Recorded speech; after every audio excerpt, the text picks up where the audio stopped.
Hi there. Today I'm going to be applying Erikson's fourth psychosocial developmental stage, industry versus inferiority.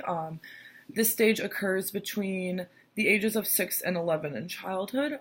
So this is the stage where children are now being enrolled into a new school setting or a various educational setting. They'll be meeting new peers, and they'll be learning how to read and write and do basic math, in which their teachers will be teaching them these specific skills.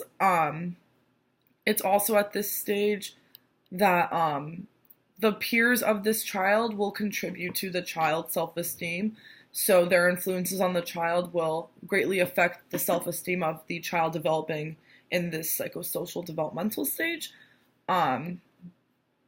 So for this stage, when you reach industry, this means that the peers and the teachers around the child are giving the child approval, and they're being encouraged and reinforced for their ability to achieve their goals. If the initiative is not there, then they are feeling inferior and they're doubting their own abilities, and therefore they may not be able to reach his or her potential. So an experience I had through this developmental stage was that I stayed back in kindergarten. I was told I was staying back because I wasn't establishing good social interaction. So, for example, I was afraid to talk to my peers, and I just was there to do my schoolwork, there at school to do my schoolwork. I was always the first one to complete all the activities in the season centers. We had like fall, winter, spring, summer. They would have various different centers within my classroom, and I was always the first person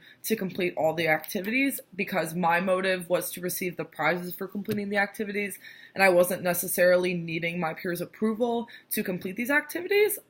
With this, I was slow to engage socially, and I didn't really form friendships as well as I do now, going through therapy and whatnot.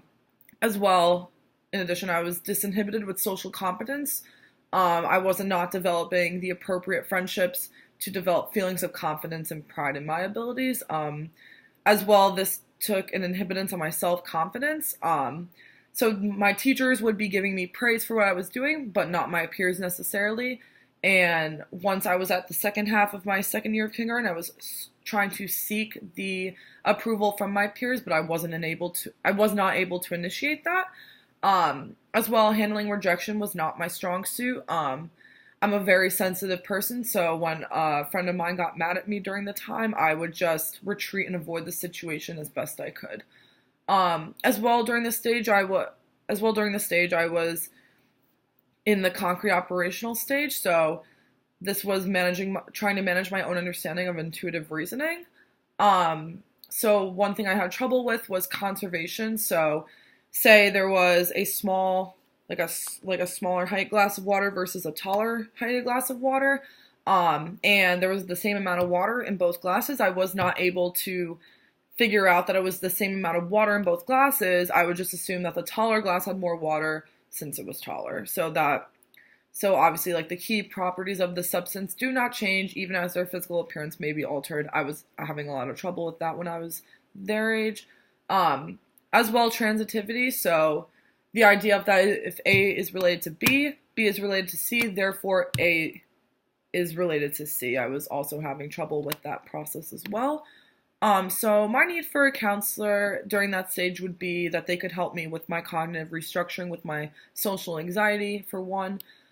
So cognitive restructuring for this would be knowing that everybody makes mistakes, and that when you see your peers making mistakes, you don't judge them for it because you know that it's human nature to mess up sometimes.